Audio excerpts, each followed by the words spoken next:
आप कंफ्यूज हो जाते हैं, इस पूरी दुनिया में खो जाते हैं कि इतने सारे म्यूचुअल फंड्स हैं, सही क्या है? The trend is that a lot of people are now talking about it, ensuring that experience is good for the investor. कई सारे लोग बोलते हैं कि आपको एकदम परफेक्ट प्रोडक्ट में इन्वेस्ट करना चाहिए या एकदम सही टाइम पे इन्वेस्ट करना, ऐसा कुछ होता नहीं है एक्चुअली। आप बड़े मिस्टेक अगर नहीं करेंगे ना, आप तो बहुत हाई प्रोबेबिलिटी है कि आप अपने फाइनेंशियल गोल्स अचीव कर पाएंगे। तो आप एक जो न्यू इन्वेस्टर है, उसके लिए क्या बेहतर है? मैं ये कहूँगा कि म्यूचुअल फंड एंट्री के लिए एक सही प्रोडक्ट है। एक बेंजामिन ग्राहम करके इन्वेस्टमेंट गुरु है, उनकी एक अच्छी कोट है, the investors chief problem and even his worst enemy is likely to be himself. Hello and welcome. I am your host Geetu Moza and thank you so much for joining me today. India's mutual fund industry is at a fascinating inflection point. ऐसा मैं क्यों कह रही हूँ? क्योंकि आंकड़े ऐसा कहते हैं। और अगर recent आंकड़ों पे जाया जाए तो अभी जो है assets under management at record high है। और अगर हम SIPs की बात करें, उसकी बात ही क्या करनी है, क्योंकि SIPs तो अब हाउस होल्ड हैबिट सा बन गया है। और अगर हम साथ में बात करें रिटेल पार्टिसिपेशन की, तो रिटेल पार्टिसिपेशन भी अब बहुत ज़्यादा Tier 2, Tier 3 सिटी से भी आने लगा है, यानी कि बहुत डीपन हो रहा है और इट्स गोइंग बियॉन्ड मेट्रोज। तो ये सब पॉसिबल कैसे हुआ? ये पॉसिबल हुआ डिजिटल रेवोल्यूशन से, डिजिटल प्लेटफॉर्म से। और डिजिटल प्लेटफॉर्म्स क्या देते हैं आपको? Easy access to investing. और आज हम इसी सब्जेक्ट पे बात करेंगे। प्लेटफॉर्म्स तो बहुत है, एक्सेस बहुत ज़्यादा हम सभी को है, क्योंकि हम सब डिजिटली काफ़ी लिटरेट है, लेकिन क्लैरिटी थोड़ा कम है। क्लैरिटी यानी कि बहुत सारे म्यूचुअल फंड्स हैं जहाँ आप इन्वेस्ट कर सकते हैं, लेकिन हम हमेशा बोलते हैं म्यूचुअल फंड सही है, पर कौन सा और कब, कहाँ इन्वेस्ट करना है, इस पे हम चर्चा करेंगे। आज हमारे साथ बहुत ही खास मेहमान जुड़े हुए हैं, mister Nilesh D Nayak. He is head of investment products at share.market PhonePe wealth. PhonePe wealth की अगर मैं बात करूं तो ये एक ऐसा प्लेटफॉर्म है that's playing a key role in simplifying investment for millions of Indians. Mister Nayak, आपका बहुत बहुत स्वागत है कार्यक्रम में। थैंक यू गीतू जी, आपने हमें ये मौका दिया आपके पॉडकास्ट से जुड़ने का, इसलिए बहुत बहुत धन्यवाद। It's always a pleasure. और हम सब जो है वो देश के निवेशकों के लिए ही बात करेंगे आज। शुरुआत करते हैं। कोविड के समय से सब कुछ बदल चुका है, आप डिजिटली काफ़ी एक्टिव हो गए हैं और एक्सेस काफ़ी इजी हो गया है। और अगर हम म्यूचुअल फंड पोर्टफोलियोज़ की बात करें तो 19 मिलियन थे हम कुछ सालों पहले, जो 60 मिलियन के आसपास हो चुके हैं। तो एक बिहेवियरल एस्पेक्ट जो आपको लगता है जो चेंज हुआ है और जिसमें बदलाव आया है, और निवेशक जो है वो काफ़ी जागरूक हो चुके हैं। करेक्ट। तो मैं तो कहूँगा कि म्यूचुअल फंड इंडस्ट्री का एक अच्छा वक्त आ गया है, और क्रिकेटिंग पार्लेंस में हम बोलते हैं कि किसी का अगर अच्छा वक्त आता है तो आपको जहाँ बॉल गिरती है वहाँ बल्ला घुमाने की ज़रूरत नहीं पड़ती है। आप जहाँ पे भी बल्ला घुमाओ, बॉल आके वहीं पे आपके बैट को लगती है। करेक्ट। तो वही बात है कि आप अगर पिछले 5-6 साल की जर्नी देखोगे म्यूचुअल फंड्स की, कई सारी चीज़ें साथ में हुई है। जैसे कि आपने जिक्र किया कोविड का, कोविड के बाद टेक्नोलॉजी का एडॉप्शन बढ़ गया है। कहीं 2017 में एमफी ने म्यूचुअल फंड सही है कैंपेन शुरू किया था, तो उसका भी बहुत बड़ा इम्पैक्ट है। कई सारे इंडस्ट्री स्टेक होल्डर्स, चाहे हो एएमसीज हो, डिस्ट्रीब्यूटर्स हो, एडवाइजर्स हो, मीडिया हाउसेस हो आपके जैसे, जिन्होंने अवेयरनेस क्रिएट किया है, लोगों को एजुकेट किया है, तो उसमें भी काफ़ी सारा हेल्प हुआ है लोगों को समझने में म्यूचुअल फंड्स के बारे में। मार्केट भी अच्छा रहा है। We have been in bull phase for most of the times in the last 6-7 years. और एक चीज़ जो काफ़ी लोग बात नहीं करते वो है product merit.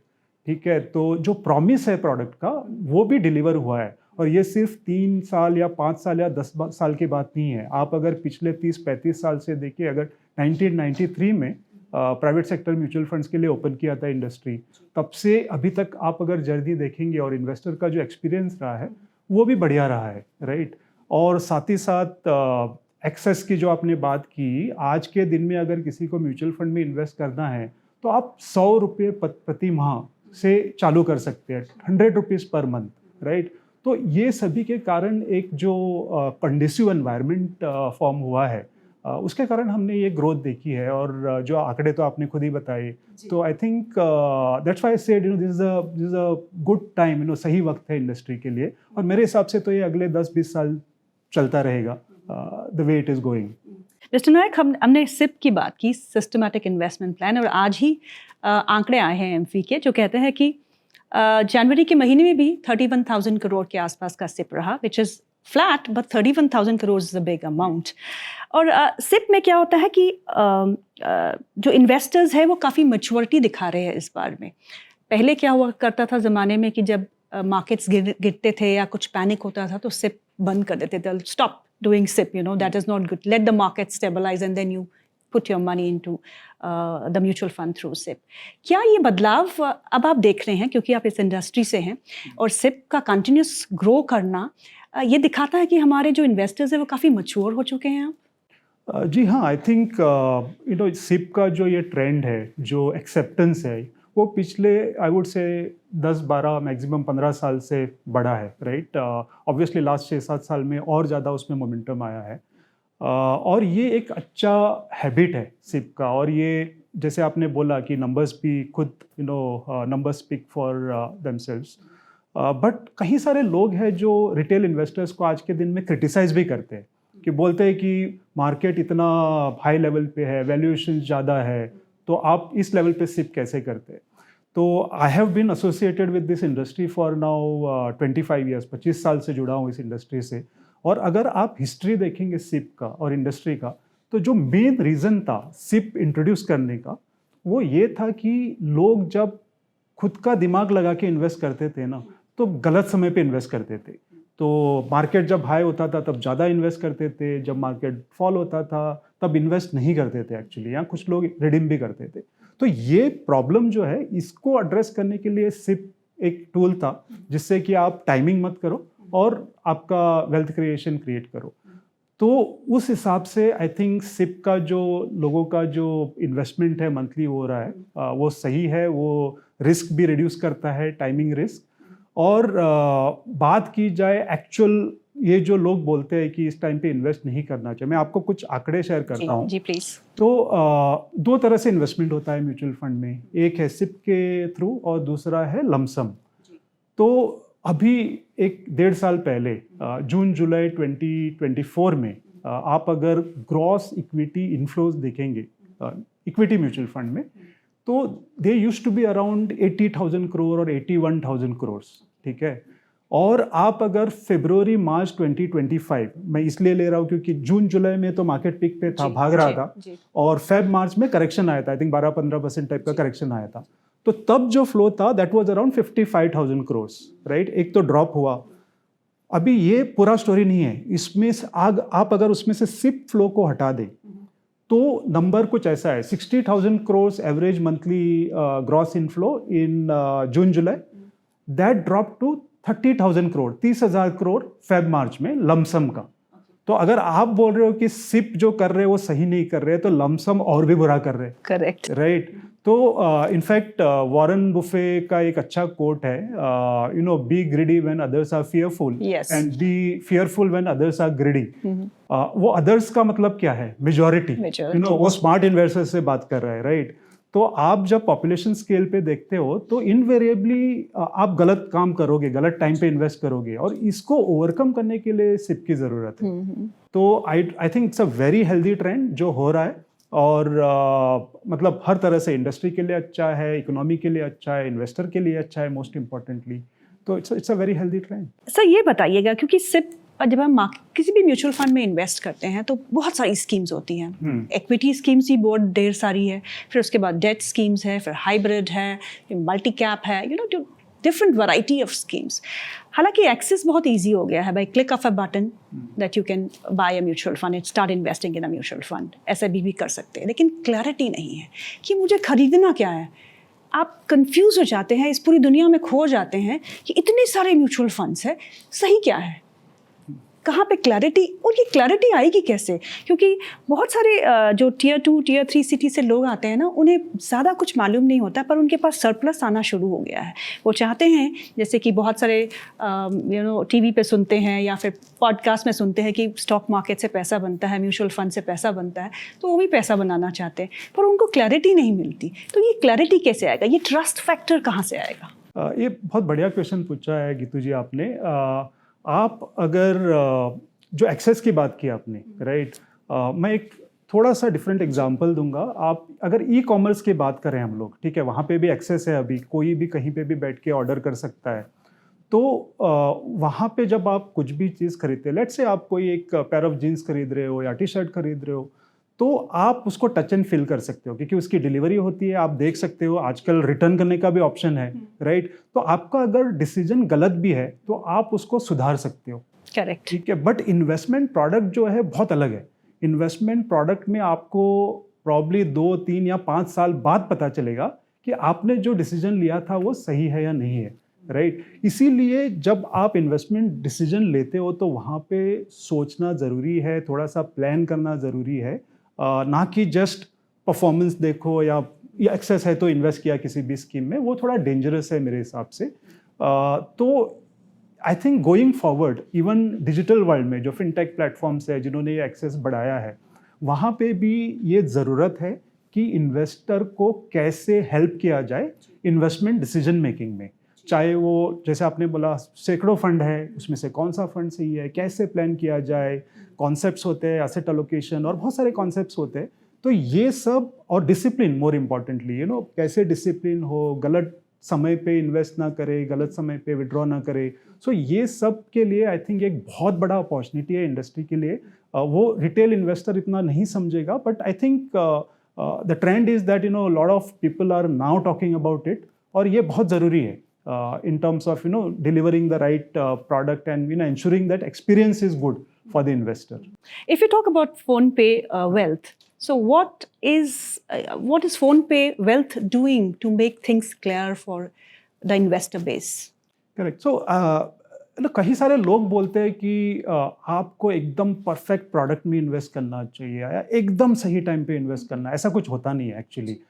nobody is God, मतलब अच्छे वॉरेन बफे भी बोलता है कि he cannot time the market. Nobody can. Nobody can, right? तो हम ये मानते हैं कि अगर if we help investors कि how they can avoid big mistakes, आप बड़े मिस्टेक अगर नहीं करेंगे ना आपके इन्वेस्टमेंट के जर्नी में, तो बहुत हाई प्रोबेबिलिटी है कि आप अपने फिनेंशियल गोल्स अचीव कर पाएंगे। थोड़ा सा डिसिप्लिन अगर रखेंगे, बेसिक प्रिंसिपल को स्टिक करेंगे। तो हमने एक तो ये किया है कि बहुत अर्ली हमारे जर्नी में हमने रियलाइज़ किया कि लोगों को एक्सेस तो है, और जब इन्वेस्ट करते हैं लोग तो परफॉर्मेंस देख के इन्वेस्ट करते हैं और कुछ नहीं।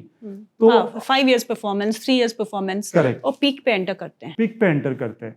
तो हमने सोचा कि यार ये तो सही नहीं है, because over time people will have a bad experience, और हो सकता है वो बाद में म्यूचुअल फंड में उतना इंटरेस्ट ना दिखाएं। तो हमने एक कोर जो कैटेगरीज होते हैं उनको ज़्यादा विजिबिलिटी देना चालू कर दिया। सब बहुत ही बेसिक चीज़ है, जो दिखता है वो बिकता है, राइट। आप अगर अच्छा परफॉर्मिंग फंड दिखाओगे जो थीमेटिक है, स्मॉल कैप है, वो बिकेगा। बट आपको अगर पता है कि ये फंड्स रिटेल इन्वेस्टर के लिए उतने अच्छे नहीं है, तो आप वो फंड्स दिखाओ जहाँ पे कोर है, जहाँ पे बहुत ज़्यादा कुछ गलत नहीं हो सकता है, right. So large and mid cap, flexi, value, इस टाइप के कैटेगरीज पे फोकस किया। अभी हाल फिलहाल में हमने एक बहुत ही अच्छा टूल भी, इंटरेस्टिंग टूल लॉन्च किया है जिसको हम क्रिस्प कहते हैं। क्रिस्प उसका फुल फॉर्म है consistency, risk and investment style of portfolio. हमने बहुत लोगों को बोलते हुए सुना है कि यार आपको फंड कैसे मैनेज करता है वो देखना चाहिए, आपका रोलिंग रिटर्न देखना चाहिए। ये सब जार्गन है, मतलब आप सोचिए अगर कोई एक छोटे से सिटी में या टाउन में बैठा है, वो कैसे कर सकता है, उसको तो ये सब पता नहीं है। तो हमने सोचा कि क्या इसको हम सिंप्लीफाई कर सकते हैं। तो जैसे कि मैंने बोला कंसिस्टेंसी, मतलब हम उसमें फंड का जो भी टेक्निकल है, रोलिंग रिटर्न्स देखना है, ओवर टाइम एक्सेट्रा, वो करके एक सिंपल मेट्रिक देते हैं कस्टमर को, इन्वेस्टर को, कि ये फंड इस कैटेगरी में कंसिस्टेंसी में हाई है, मीडियम है, लो है। सिमिलरली रिस्क में अगर बहुत ज़्यादा कोई फंड रिस्क ले रहा है तो उसमें हम कहते हैं कि यार this is too high, so maybe it is good to avoid this. और लास्ट जो पार्ट है वो बहुत इंटरेस्टिंग है, इन्वेस्टमेंट स्टाइल ऑफ पोर्टफोलियो, जो ज़्यादा लोग बात नहीं करते। बट जैसे हमने शॉपिंग की बात की कुछ टाइम पहले, तो हर एक का ना एक शॉपिंग करते समय एक बिहेवियर होता है। जैसे मेरे को ब्रांड से बहुत लगाव है, बड़े ब्रांड से, बट मैं किसी भी प्राइस पे नहीं खरीदूंगा। अगर डिस्काउंट होगा 30-40% तो मुझे अच्छा लगता है खरीदने में, राइट। बट कुछ लोग हैं उनको सिर्फ अच्छा ब्रांड चाहिए, भले ही उनको ज़्यादा पैसा देना पड़े. There are some people who will say कि नहीं नहीं मेरे को चीप चाहिए, ब्रांड छोड़ दो, I don't care, right. There are some people who will go with trend, मेरे को सबसे ट्रेंडी आज के दिन में क्या चल रहा है वो फैशनेबल चाहिए, राइट. तो ये हर एक का एक नेचर होता है, बिहेवियर होता है, और वो चेंज करना मुश्किल है. आप अगर गहराई से सोचोगे ना इसके बारे में, वो चेंज नहीं होता है, वो आपका एक इनहेरेंट है. इसी तरह जब इन्वेस्टमेंट्स करते हैं फंड मैनेजर्स, तो उनका भी एक स्टाइल होता है. जैसे कि हमने बोला वैल्यू, मतलब वो प्राइस देखता है स्टॉक का कि सही प्राइस वैल्यूएशन पे खरीदना है. क्वालिटी मतलब वो ROEs देखेगा, प्रॉफिटेबिलिटी, लेवरेज, ये सब टेक्निकल टर्म है. बेसिकली अच्छे क्वालिटी का बिजनेस होना चाहिए, ये एक स्टाइल है. मोमेंटम है, जो ट्रेंड हमने बोला ई-कॉमर्स में, तो उस तरह से वो मोमेंटम. तो हम पिछले 5 साल के मंथली पोर्टफोलियोज देख के उसमें जो स्टॉक्स है उनका जो स्टाइल है, मतलब किस कैटेगरी में वो स्टॉक्स गिरते हैं, उस हिसाब से पूरा एनालाइज करके बताते हैं कि ये फंड का स्टाइल क्या है. क्या ये हाई ऑन मोमेंटम है, हाई ऑन वैल्यू है, क्वालिटी है, या फिर मिक्स भी हो सकता है. और जैसे कि हमने बोला कि जो नेचर बिहेवियर है वो चेंज नहीं होता है, वैसे फंड मैनेजर भी काफ़ी बार ऐसे ही होता है कि वो चेंज नहीं हो सकता है. उनका एक तरीका है स्टॉक पिक करने का. तो ये इन्फॉर्मेशन के साथ क्या होता है कि क्लियरली पता चल जाता है कि कंसिस्टेंसी क्या है फंड का, जो भी आपके फंड दिमाग में है, या आप खुद से एनालाइज करके देख रहे हैं अलग अलग फंड, तो आपको कंसिस्टेंसी पता चलता है, रिस्क पता चलता है इस मैट्रिक के थ्रू, और मोर इम्पोर्टेंटली किस तरह से मैनेज किया जाता है. और उसमें हम डाइवर्सिफिकेशन की बात करते हैं. Okay. Stock level, sector level, style level diversification भी जरूरी होता है, राइट. तो आपका एक फंड अगर वैल्यू है तो दूसरा फंड मोमेंटम हो या फिर क्वालिटी हो. बिकॉज मार्केट में क्या होता है, एक गिवन फेज में ना कोई एक स्टाइल चल पड़ेगा, एक एकदम अंडर परफॉर्म करेगा. अब आपके पास अगर सभी फंड वो स्टाइल के हैं जो अंडर परफॉर्म कर रहे हैं, तो आपका पोर्टफोलियो अंडर परफॉर्म करेगा. तो ज़रूरी है कि वो डाइवर्सिफिकेशन भी हो. तो ये जो पूरा मैट्रिक है, इससे भी आई थिंक कहीं हेल्प होता है.